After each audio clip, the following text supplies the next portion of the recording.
दिल्ली की मुख्यमंत्री रेखा गुप्ता ने वित्त वर्ष 2025-26 के लिए भारतीय जनता पार्टी की सरकार का पहला बजट पेश किया। ये बजट 28 वर्षों में भाजपा द्वारा प्रस्तुत किया गया पहला दिल्ली बजट था और इसे मुख्यमंत्री ने दिल्ली को आत्मनिर्भर बनाने की दिशा में एक रोड मैप करार दिया। बजट का कुल आंकड़ा 1 लाख करोड़ रुपए है, जो पिछले वर्षों की तुलना में 31.5% अधिक है।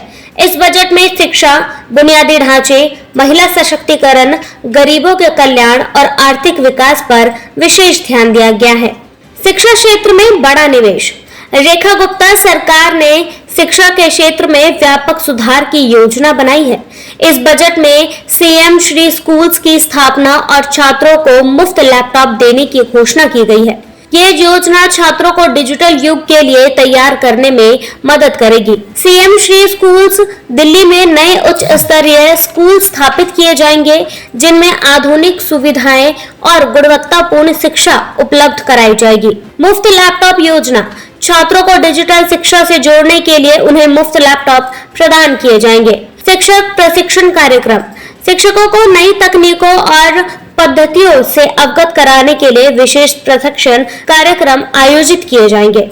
बुनियादी ढांचों के विकास पर जोर। दिल्ली सरकार ने बुनियादी ढांचों के विकास के लिए पूंजीगत व्यय को 2 गुना कर 28 करोड़ रुपए कर दिए हैं। इसमें सड़कों, सीवर सिस्टम, जल आपूर्ति और अन्य आवश्यक सेवाओं का विस्तार शामिल है। सड़क और पुल निर्माण। नई सड़क परियोजनाओं और पुलों के निर्माण पर ध्यान केंद्रित किया जाएगा, जिससे ट्रैफिक की समस्या कम होगी।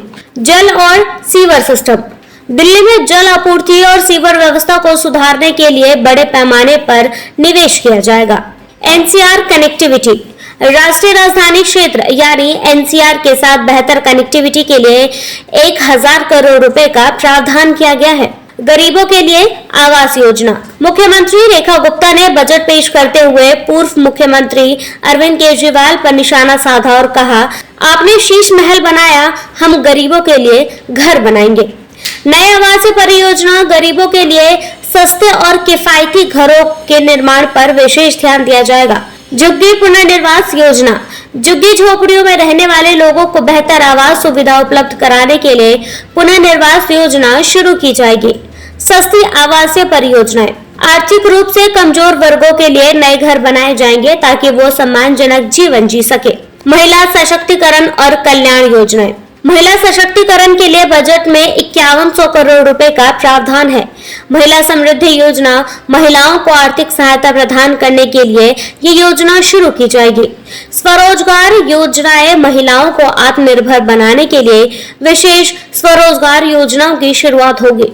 महिलाओं की सुरक्षा और स्वास्थ्य सेवाओं को बेहतर बनाने के लिए विशेष बजट आवंटित किया गया है। अटल कैंटीन योजना। दिल्ली सरकार ने 100 अटल कैंटीन स्थापित करने के लिए 100 करोड़ रुपए का प्रावधान किया गया है। क्या है अटल कैंटीन? ये कैंटीन गरीबों और जरूरतमंदों को मात्र 5 रुपए में पौष्टिक भोजन प्रदान करेगी।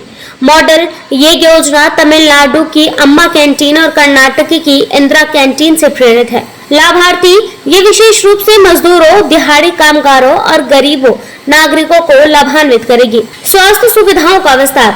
सरकार ने दिल्ली में स्वास्थ्य सेवाओं को मजबूत करने के लिए कई महत्वपूर्ण कदम उठाने की घोषणा की है। नए अस्पतालों का निर्माण। नए अस्पतालों और स्वास्थ्य केंद्रों की स्थापना की जाएगी। मुफ्त चिकित्सा सुविधाएं। गरीबों और जरूरतमंदों के लिए मुफ्त स्वास्थ्य सेवाएं उपलब्ध कराई जाएंगी। Digital health mission. डिजिटल स्वास्थ्य रिकॉर्ड और टेलीमेडिसिन सेवाओं को बढ़ावा दिया जाएगा। दिल्ली बजट 2025-26 को मुख्यमंत्री रेखा गुप्ता ने ऐतिहासिक बताते हुए कहा, ये बजट दिल्ली को आत्मनिर्भर बनाने का रोड मैप प्रस्तुत करता है। शिक्षा, बुनियादी ढांचा, महिला सशक्तिकरण, गरीबों के कल्याण और स्वास्थ्य सेवाओं पर विशेष ध्यान दिया गया है। इस बजट से दिल्ली के नागरिकों को दीर्घकालीन लाभ मिलेगा और राजधानी का विकास तेजी से होगा। फिलहाल के लिए बस इतना ही। इस रिपोर्ट पर और भी अपडेट्स के लिए जुड़े रहिए हमारे साथ और देखते रहिए ताजा दृष्टिकोण। साथ ही हमारे चैनल को लाइक, सब्सक्राइब और शेयर करना ना भूलें।